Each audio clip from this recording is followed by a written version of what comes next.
Terima kasih Dato Deputy Speaker kerana memberi peluang kepada saya untuk membuat ucapan penyokong Perbahasan Usul Penghargaan atas Ucapan Tuan Yang Terutama yang diPertua Sarawak. Terlebih dahulu saya ingin mengucapkan tahniah kepada Tuan Yang Terutama Peng Sri Wan Junaidi Tuanku Jaafar atas pelantikan sebagai Tuan Yang Terutama Sarawak ke-8. Sarawak will benefit from Tun's vast experiences in many fields including legislation matters, as he had been a minister, an MP, a state assemblyman and a lawyer by profession. Saya merakamkan penghargaan dan ucapan terima kasih kepada Tuan Yang Terutama atas keprihatinan, nasihat dan saranan yang disampaikan dalam ucapan pembukaan persidangan 3 hari yang lepas.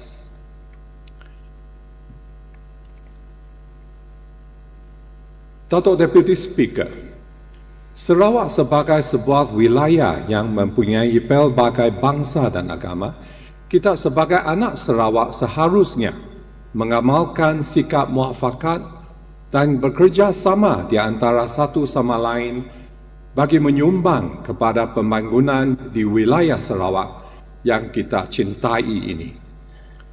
Seperti di dalam ucapan Tuan Yang Terutama yang diPertua Sarawak sempena pembukaan persidangan pertama penggel ketiga Dewan Undangan Sarawak yang ke-19, perkara 46 muka surat 16, Tuan Yang Terutama telah menyuruh rakyat Sarawak terus mengekalkan suasana harmoni dan toleransi.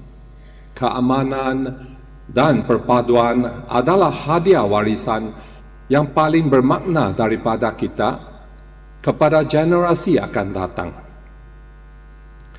Justru itu, marilah kita sama-sama mempertahankan kesatuan dan semangat perpaduan yang telah kita bina selama ini dengan menolak segala bentuk hasutan yang boleh menyebabkan pemusuhan dan kebencian berlaku di antara agama dan bangsa yang ada di Sarawak yang kita sayangi ini. Dato Deputy Speaker, I wish to congratulate Tuan Yang Terutama for his success in tabling MA63 in the Federal Parliament in December 2021, leading to more than 2/3 members in Parliament in the Dewan Rakyat supporting MA63 to be enshrined in our federal constitution. Today, we don't have to beg. We only need to implement all that is mentioned under MA63 to demand for what is ours to be returned to us. Dato Deputy Speaker, di dalam ucapan perasmian Tuan Yang Terutama perkara 26 muka surat 10, Tuan Yang Terutama mengenali bahawa Sarawak sangat bertuah kerana mempunyai pemimpin yang perhatian, committed dan berpandangan jauh seperti Yang Amat Berhormat Dato Patinggi Tan Sri Dr. Abang Haji Abdul Rahman Zohari bin Tun Dato Abang Haji Openg, Premier Sarawak. I wish to extend my heartiest congratulations to our Yang Amat Berhormat Premier Sarawak for coming up with the brilliant idea of providing free tertiary education to eligible students from 2026, the first in Malaysia to achieve that. Having helmed Sarawak for the past 7 years, our Premier knows that education is the topmost priority in the hearts and minds of every parent. Our Premier also knows that providing free tertiary education requires a sound financing plan, and hence financing for this free education will be generated using a sovereign fund set up with an initial investment of 8 billion in 2024. planned annual allocations of 300 million for the next 20 years would possibly reach 50 billion in 2044. And by taking such a giant step forward, Sarawak can achieve far more in the long run, as it will attract talent to Sarawak and gain intellectual capital. Our Young Ahmad Berhormat Premier is prioritizing human capital development to ensure Sarawak's future success in an increasingly industrialized, knowledge-based, and digital economy. Citing Singapore and Japan's success as economic powers due to their strength in human resources, our Young Ahmad Berhormat Premier had wisely acknowledged that vast resources alone would not guarantee success, and that it is crucial for Sarawak to develop world-class talent. We are indeed fortunate to have a leader who values education's transformative power and supports underprivileged students in Sarawak. Underprivileged students in Sarawak. 5 international schools offering the Cambridge IGCSE curriculum have been set up under Yayasan Sarawak to accommodate underprivileged students. This fostering of educational opportunities for the poor is inspiring and will nurture the aspirations of future generations to come. Come 2026, our Sarawakian youth will enjoy free education at state-owned universities and higher learning institutions like University of Technology Sarawak, Curtin University, Swinburne, ICATS, and Center for Technology Excellence Sarawak, Centex. Priority will be given to technical and financial courses such as engineering, accountancy, cyber analysis, cyber law, and computer science to enhance their employment prospects after graduation. Dato Deputy Speaker, this year we proudly saw the remarkable achievements of technologist Dr. Miko Chang Meli and technologist Dr. Woon Wan Zi from Swinburne University of Technology, Sarawak campus in clinching victory at the Alan Turing Institute's Global Data Challenge. Our 2 Swinburne academics, including a third team member representing the industry, Ryan Chua, emerged as grand champions out of 25 finalist teams representing 20 countries. We have other Sarawakians who have also secured top placings in world competitions, and nearer home we also have our own champion in our midst. Our own Deputy Premier, member for N14 Batu is one of them. Together with our YAB Premier, he has achieved much in elevating Sarawak heart specialists to top-tier status in the Asia-Pacific region, and now he is embarking on building a new cancer hospital to ease congestion in the current cancer ward. We applaud him for his humanitarian gesture in rendering comfort to the sick. Dato Deputy Speaker, our leaders have rightly aimed to move forward using education in a core priority, as education empowers the poor to transform lives, bridge borders, and eradicate poverty. Many parents here work multiple jobs to ensure their children are educated in colleges and universities. With free tertiary education in place, I am very sure many parents will be grateful and thankful to the GPS government for such a people-friendly policy. With all the good vibes that come along with education in Sarawak, we have a misproportion in our midst. Statistics show that 80% of our graduates are females.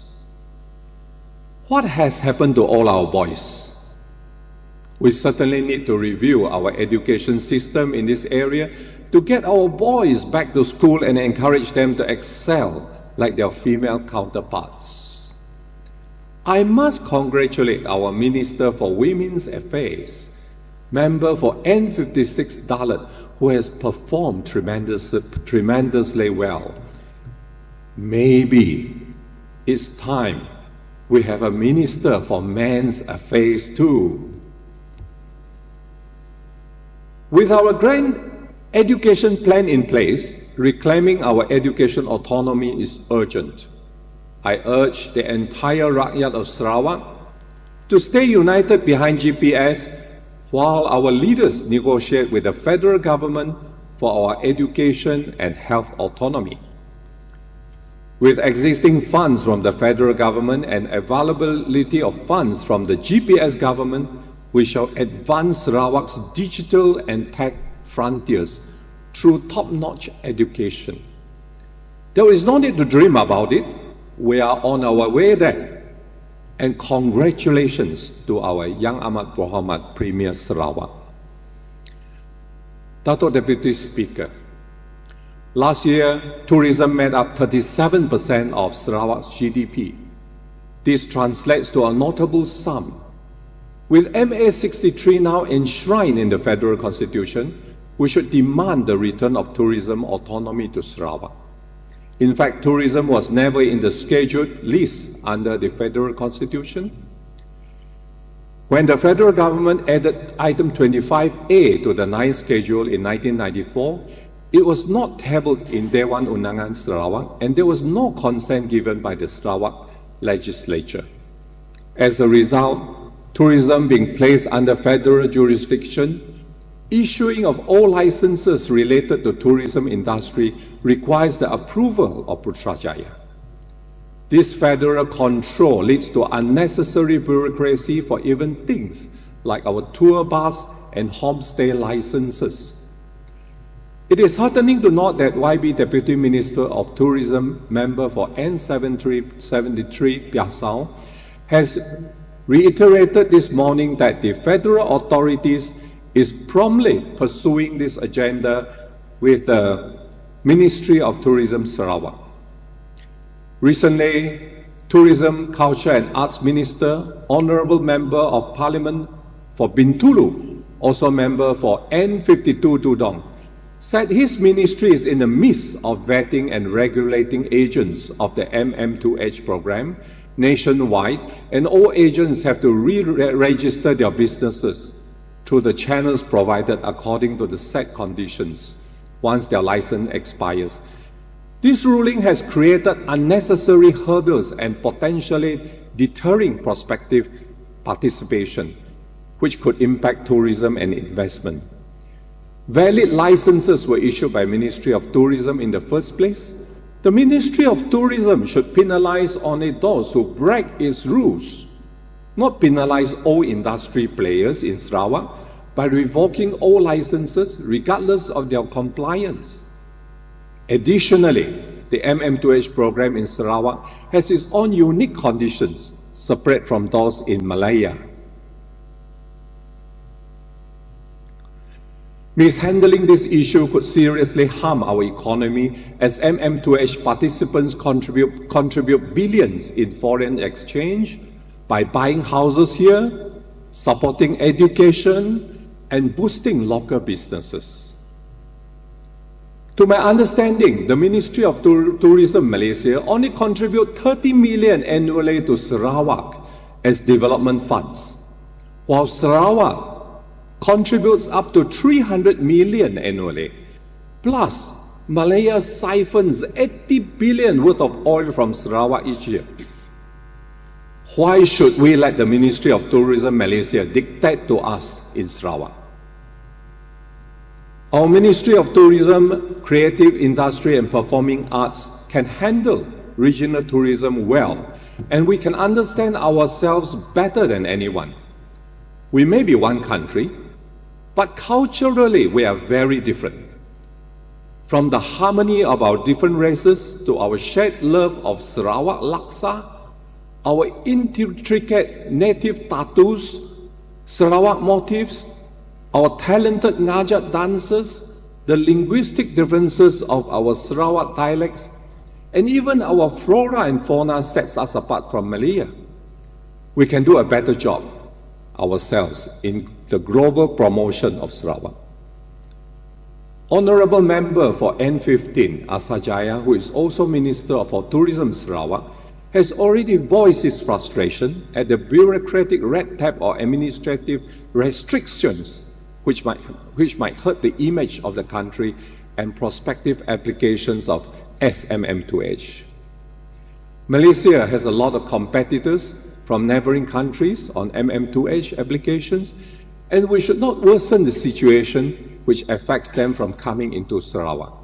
We should value these people as an investment for Sarawak. I hope this issue can be solved, and the best way is to treat item 25A under the 9th schedule as null and void, and for the GPS government to take over matters related to tourism in Sarawak. Dato Deputy Speaker, in my Batu Kitang constituency, there is a need to have 2 more penghulus and 3 JKKK to cater for the needs of the growing population.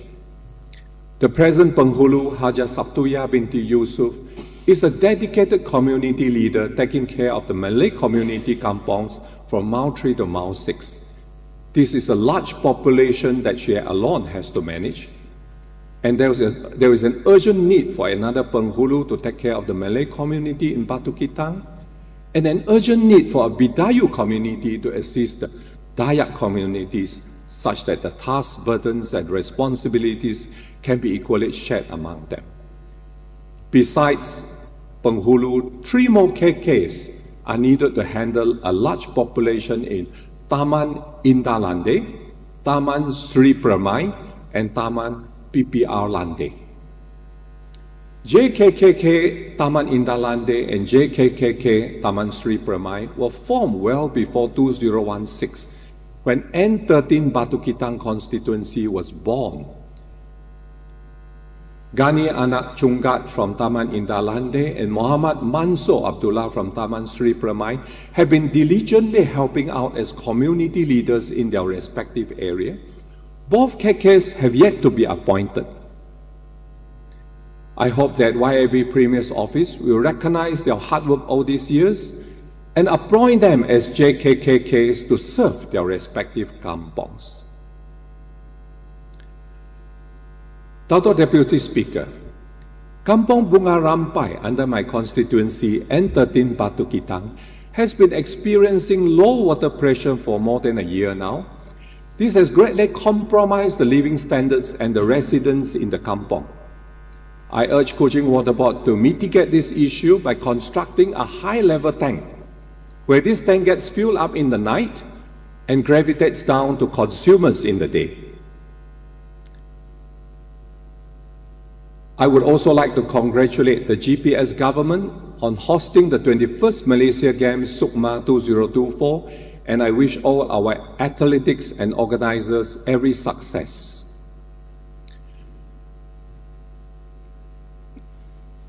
Conclude. I wish to thank our YAB Premier, YB Tupong, YB Dalat, Sabati, HTC, and all well-wishers for assisting Shafiq, one of my constituents, a 33-year-old unsung hero who was injured while rescuing a child in a house on fire in RPR Batukawa, Kuching last August. I also wish to request JKR and their consultant to ensure that when Batu Kitang Bridge is rebuilt or reconstructed or upgraded, this bridge shall be a unique landmark in Kuching and not just a boring-looking typical concrete and steel structure, as this is a gateway to Bau and from Bau to Batu Kitang. And conclude, Yang Berhormat. Thank you, Deputy Speaker. Finally, to all my Muslim friends, Selamat Hari Raya, and to all our Iban and Dayak friends, Selamat Hari Gawai, Kayu Guru Gerai Nyamai, Lantang Senang. May these festive occasions and celebrations bring happiness, unity, and blessings to everyone. I support Tuan Yang Terutama's address in this August House in this first meeting of the third session of the 19th Sarawak Legislative Assembly. Thank you, Dato Deputy Speaker.